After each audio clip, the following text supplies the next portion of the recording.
तो plenty rate amount 2022 और 23 इसको भी हम जब उसको पढ़ेंगे तो फिर साथ इन दोनों को हम कंपैरिजन देख लेंगे इन दोनों का। तो हम कैलकुलेशन पे आ जाते हैं, कैलकुलेशन इसकी देख लेते हैं। बिज़नेस पर्सन, इंडिविजुअल और एओपी है, ठीक है? जिनके कोई बिज़नेस है ये उनके लिए है। ठीक है, बिज़नेस पे आके हम इसको देख लेते हैं। ये एक छोटी-सी कैलकुलेशन की है जैसा सिस्टम करता है। देखें सबसे पहले अगर ये देखें मैंने इंडिविजुअल को इसमें हम 3-4 केस रखे, ये 4 केस बनाए मैंने। एक मैंने बनाया 6 लाख अगर पूरे साल के अंदर उसको 6 लाख की टैक्स लायबिलिटी बन रही है। एक में बनाया 10 लाख की इंडिविजुअल में, ये समझ लें एओपी का भी केस हो सकता है, तो सिर्फ एक सामने छोटी फिगर रखी है इसलिए चीज़ ज़्यादा क्लियर हो सके। एओपी के अंदर हमने 20 लाख रखे हैं और प्राइवेट लिमिटेड के अंदर हमने 40 लाख रखे हैं। अच्छा, पर डे के हिसाब से हमने लगाया, पर डे के हिसाब से जो है 600 रुपये बन रहे हैं, इसका 1000 रुपये बन रहे हैं, इसके 2000 रुपये बन रहे हैं, इसके 4000 रुपये बन रहे हैं, ठीक है? पर डे के हिसाब से ये इसके ऊपर इम्प्लीमेंट हुआ हुआ है। अगर मैं F2 करूँ, ये देखें 0.1% इम्प्लीमेंट हुआ हुआ है, ठीक है? इसके बाद आ जाते हैं पर डे 1000 रुपये, दोनों कंडीशन थी, जो हाई होगी वो इम्प्लीमेंट होगी। तो 1000 रुपये इधर हैं, 1000 रुपये सब पे पर डे के हिसाब से आ गया।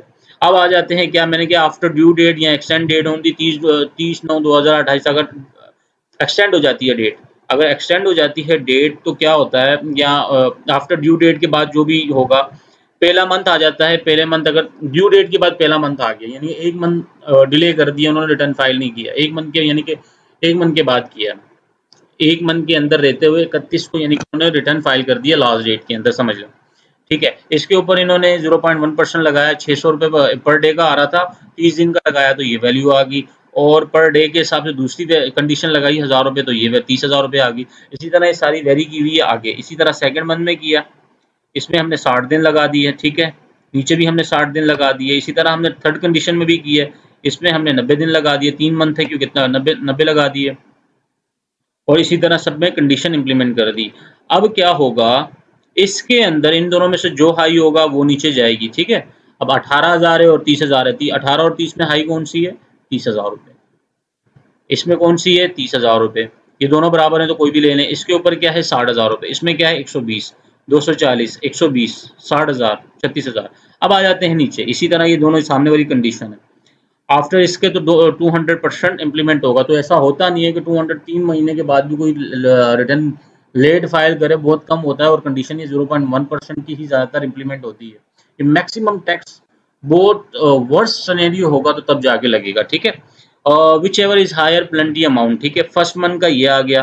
देखिए हमने पहला मंथ निकाला था, ये पहला मंथ में आगे क्या है? 18, ये जो है मिनिमम प्लेंटी है 50,000 रुपये, मैक्सिमम प्लेंटी है 12 लाख, यानी कि अगर 6 लाख है, 6 लाख का डबल कर दे 12 लाख आ जाएगी, ठीक है? 200%। और जो कैलकुलेशन ऑन पर डे के हिसाब से निकाला तो 30,000 रुपये निकला। अब इसमें से देखें, इससे तो हम नीचे जा नहीं सकते, ये हमारी बॉटम लाइन है, बॉटम लाइन से तो हम नीचे क्रॉस कर ही नहीं सकते।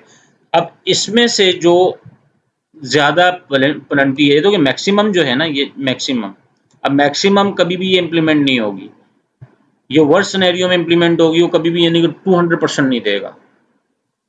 अब इस केस के अंदर अगर पहला मंथ है, ये वाला 30,000 रुपये और 50,000 रुपये में डिसाइड होगा कि पहले मंथ में वो क्या पे करेगा। तो मिनिमम क्या है? ये है, इससे नीचे जाना नहीं है, ये बहुत कम है, और मैक्सिमम तो वर्स्ट सिनेरियो में आएगा। तो इसमें जो पहले केस है 30,000 रुपये पे नहीं करेगा, 50,000 रुपये पे करेगा, जो हमारा बॉटम लाइन है। इसी तरह आगे इनमें 50 और 30 है, इसमें क्या पे करेगा? इसमें भी 50 पे करेगा। इसमें 50 और 60 है, क्या पे करेगा? 60,000 रुपये पे करेगा। इसमें क्या है? 1,20,000 है, 1,20,000 पे करेगा विद टैक्स लायबिलिटी के साथ 1,20,000 रुपये अलग देगा। अगर देखिए इधर लाख रुपया थी तो इस जगह पर वो 1.5 लाख रुपये पे करेगा, और सॉरी 6 लाख थी, 6 लाख के साथ वो 50,000 रुपये एक्स्ट्रा देगा, 6.5 लाख की लायबिलिटी बनेगी। 6 लाख उसका अपना टैक्स था, 50,000 रुपये लायबिलिटी है। इसी तरह ये नीचे वाला सिनेरियो बनाया हुआ है, इसमें जो कंडीशन आएगी वो वेरी करेगी। ये मैक्सिमम बताने का मतलब ये है कि मैक्सिमम वर्स्ट सिनेरियो में होता है, ऐसा होता नहीं कि डबल टैक्स कोई ले ले, बहुत कम होता है, बहुत कम वर्स्ट सिनेरियो होगा तो होगा। तो जो कंडीशन मीट करेगी मिनिमम पेनल्टी के साथ और कैलकुलेशन पर डे के हिसाब से, सेकंड मंथ के अंदर 60,000 और 50,000 है, 60,000 पे करना पड़ेगा, 60,000 है, 50,000 है, 60,000 रुपये पे करना पड़ेगा, 1,20,000 है तो 1,20,000 पे करनी पड़ेगी, 2,40,000 है तो 2,40,000 पे करनी पड़ेगी। इसी तरह थर्ड वाले में है, ये 50 है और 90 पे करना होगा। तो ये है इसका एग्जैक्ट फार्मूला जो इस पे इम्प्लीमेंट होता है, ठीक है? ये कैलकुलेशन थी इसकी, इसको बंद करते हैं।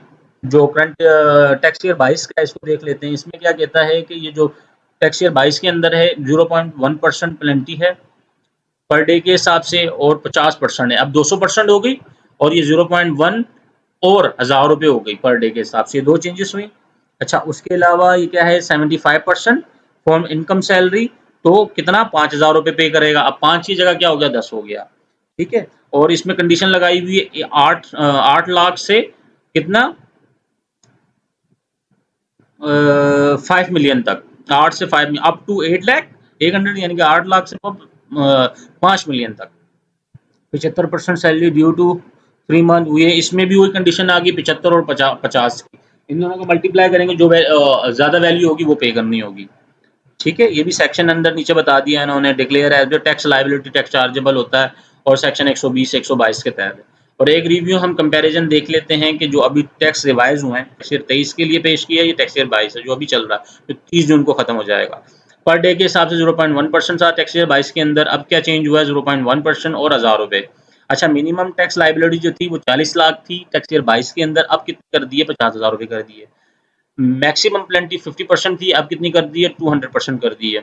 5 मिलियन पेनल्टी थी, इसमें क्या था 5000 रुपये पे करना था, अब 10,000 रुपये पे कर रहे हैं। बाकी condition same to same meet कर रही हैं, ठीक है। होप सो आपको वीडियो लेक्चर समझ आया होगा। अगर कोई भी मसला हो, कोई भी क्यूरी हो, आप मुझे कमेंट सेक्शन में पूछ सकते हैं। अपनी दुआओं में याद रखिएगा। अल्लाह हाफिज़।